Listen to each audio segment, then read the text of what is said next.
Hello and welcome to this chosen Lifeline for women. My name is Charmaine Jennings and I've been called to challenge and change your worth, willpower, and wisdom. And in this episode, it's dedicated to willpower. And willpower is the ability to delay gratification or short-term temptations in order to accomplish your long-term goals. And this woman definitely embodies that. And so we want to learn a little bit more about her. Her original name was Isabella Bumfrey. Yes, Isabella Bumfrey, also known to many of us as Sojourner Truth. And just so you know, how did she get that name? Well, that name came to her really from God. And so it says a fresh start warranted a new name. And she prayed God would provide one. And she said that God showed her in a vision that her new name was Sojourner because of the traveling that she would do as a speaker, and that she was to declare truth to the people.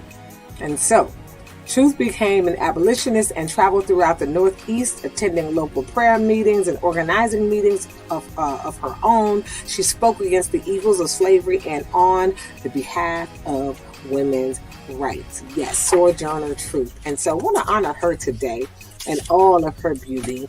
And some things that we may or may not even know about her is that pretty much in 1850, with the help of Oliver Gilbert, she published her autobiography.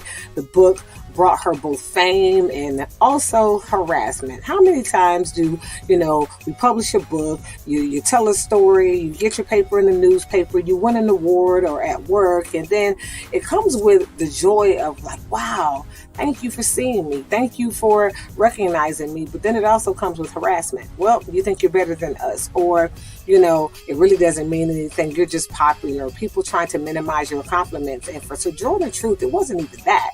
The fame came with harassment, because guess what? She's trying to provide an equal playing field for women. She's trying to get rights for African Americans, to abolish slavery, and to make sure that women were treated with equality. And so following a physical attack, something I didn't know, but following a physical attack from a violent mob, she walked with a cane for the rest of her life. So imagine, really, you wake up in the morning and you really have the will. You have the will set to do something positive, to change lives in a positive way, to help women with their rights, to help, African Americans in this country to be free from the oppression of slavery. And man, now you are physically disabled because of it. She had to walk with a cane for the rest of her life. And so, you know what? Every fight, every cause of conflict is often comes with a consequence. And for her, it was physical. Her physical wellness was impacted. And so by the time the Civil War ended, Truth had made numerous speeches on behalf of all of minorities and women with Abraham Lincoln.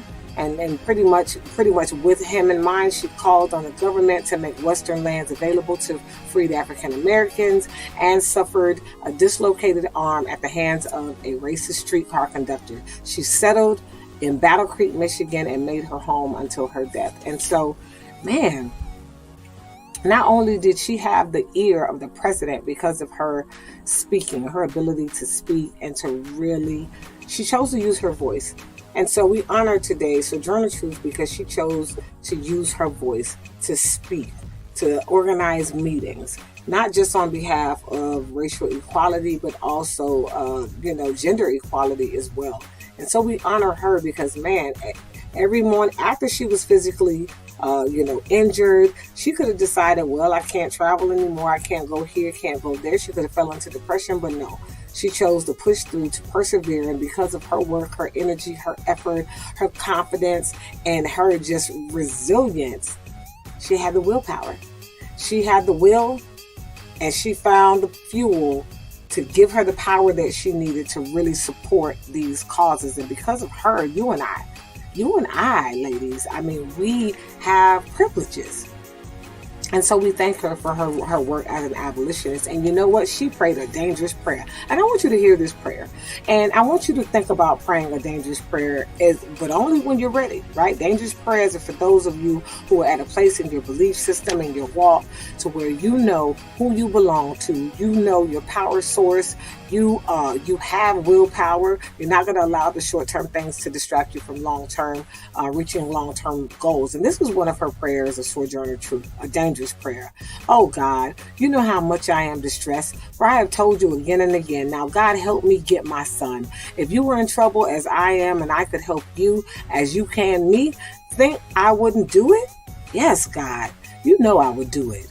Oh God, you know I have no money, but you can make the people do for me, and you must make the people do for me. I will never give you peace until you do. God, oh God, make the people hear me. Don't let them turn me off without hearing and helping me. Sojourner truth. And so that's a bold prayer. I mean, do you talk to God that way? How do you talk to God? Well, you know what? Have a genuine, organic conversation with God. And I will admit, I'm very transparent with God and my feelings and my thoughts and the asks that I have him. So, but I don't hold back. And so I'm going to encourage you, have willpower. Definitely pray and ask God for the things that you want. But just know that your tongue is a mighty weapon, and be encouraged to use your voice for good. Whatever that cause is that you're called to, use it to make a positive impact, and I'm sure you will change lives just like she did. This is your Chosen Lifeline for Women. My name is Charmaine Jennings. Call, book me for a session. Visit chosenlifespecialist.com. And yes, look up Sojourner Truth. Read a little bit more about her. Check out our autobiography and find out things about her that you don't know. Not just the basic things, but this prayer I thought was powerful to share with you. She wasn't just bold out in the community. She was bold in her faith and what she asked God for, and he provided it. And so should you. Until next Lifeline.